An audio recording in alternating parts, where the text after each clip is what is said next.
Hey, I'm Mike, and this is part 3 of my reboot review. So if you haven't tuned into the first 2 parts of this video, please hop in a time machine and catch them while they're hot.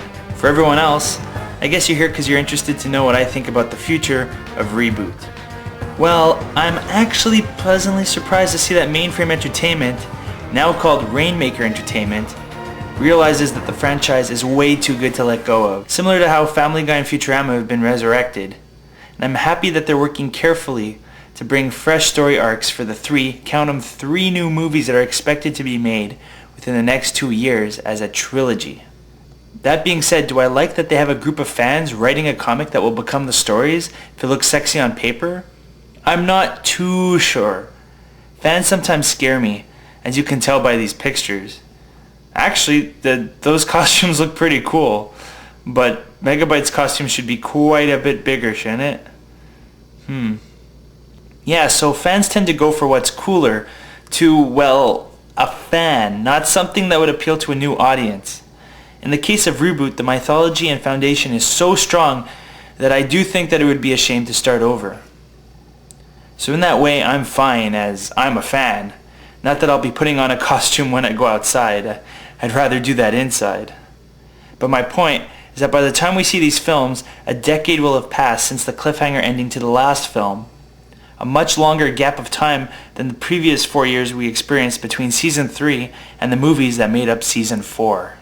Also, what deeply saddens me, as well as many of you out there, is the passing of the man who portrayed Megabyte, which to me dulls quite a bit of my enthusiasm for a Megabyte featured sequel.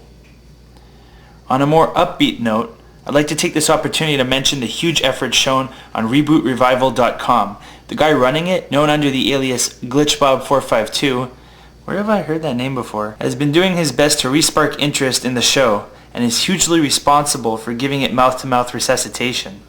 So far he's surpassed 1,500 members and has been doing everything except host a bake sale to get ReBoot going again, which actually isn't a bad idea since I really love cookies.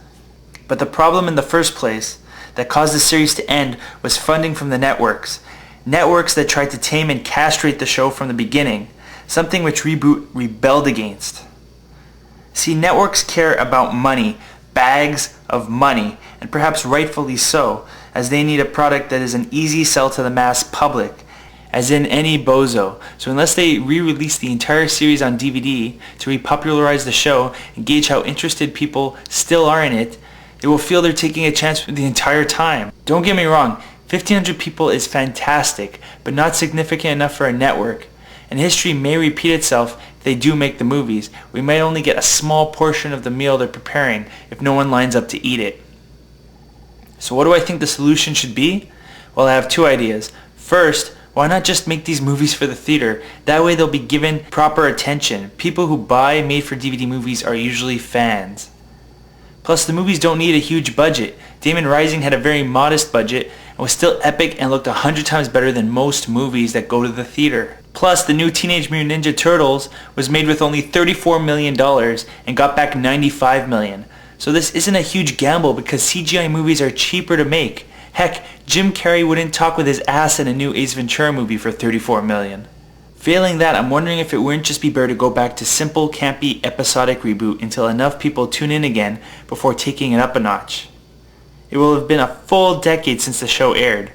Fans who were old in 2001 may soon look like this. And to emphasize my point, how many of you own the movies on DVD?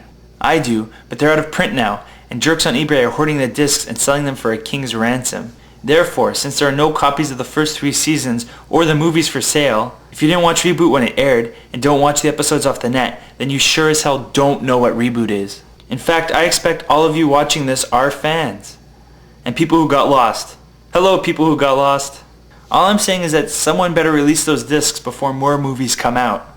But honestly, if Rainmaker thinks that all their audience reads their comics, let alone reads at all, then they're seriously nuts. Come on, don't just stand there. Hurry up and release the actual series on DVD and Blu-ray. And since I have 2 HD DVD players, that format too, just for me. It was on sale for like nothing. I'm not gonna get into it and justify it, even though it's a dead format. So yeah, about this comic, for those who do read, the winning pitch is called ReBoot Arrival, and 4 fans are making it as we speak. Personally, I was hoping it would be something called ReBoot Survival, as that seems to be where the show is heading with Megabyte's hunt. So according to the Zero to Heroes website, their pitch is that Megabyte's hunt has developed into a net-wide war so pervasive that even other viruses are united against it. The users have gone, spending their time in an unending, massively multiplayer online role-playing game.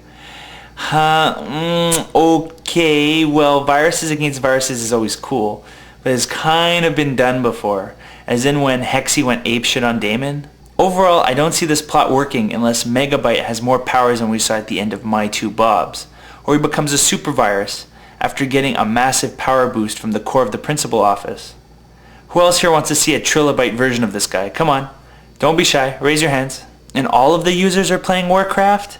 All of us? As in, everyone? Okay. I'm not saying it wouldn't be a really interesting thing to see, and I'm not saying I'm not excited. I'm just, praying this doesn't go badly. And I'm also crossing my fingers that the art direction doesn't change too much. Why change something that was perfect? I'd like it very much also if the show's makers could introduce an online GameCube in which sprites and binomes from other systems interact. Maybe this time the cube could be another color and look slightly different, just to spice up the show a little bit. And what about introducing new devices like spyware or spam? That's become a huge problem since ReBoot aired. See, I'm young, and do you know how often I get ads for Viagra that pop up all over the place? And why not use Megabyte's takeover of the principal office as a means to have a foreign user hack Mainframe as the security systems would be offline, and then change it around, steal parts of it, copy it, or make an evil version? Whatever you want. There's countless possibilities. The show has so much potential that's untapped. I don't want them to just keep recycling what they've done, because that's an endless loop where you have to always try to outdo yourself, and I don't think it's possible after a certain amount of time. I mean, we already kind of plateaued, but that's okay. The show it could go sideways. It doesn't have to go up or down. So yeah, I would absolutely love to hear from all of you, because I'm sure anyone out there could think of a kick-ass direction for the series. I'm also interested to know if you agree with my critique of the show and the new trilogy planned. So until this puppy hits, go have a cookie and stay frosty. Ciao, and thanks for watching.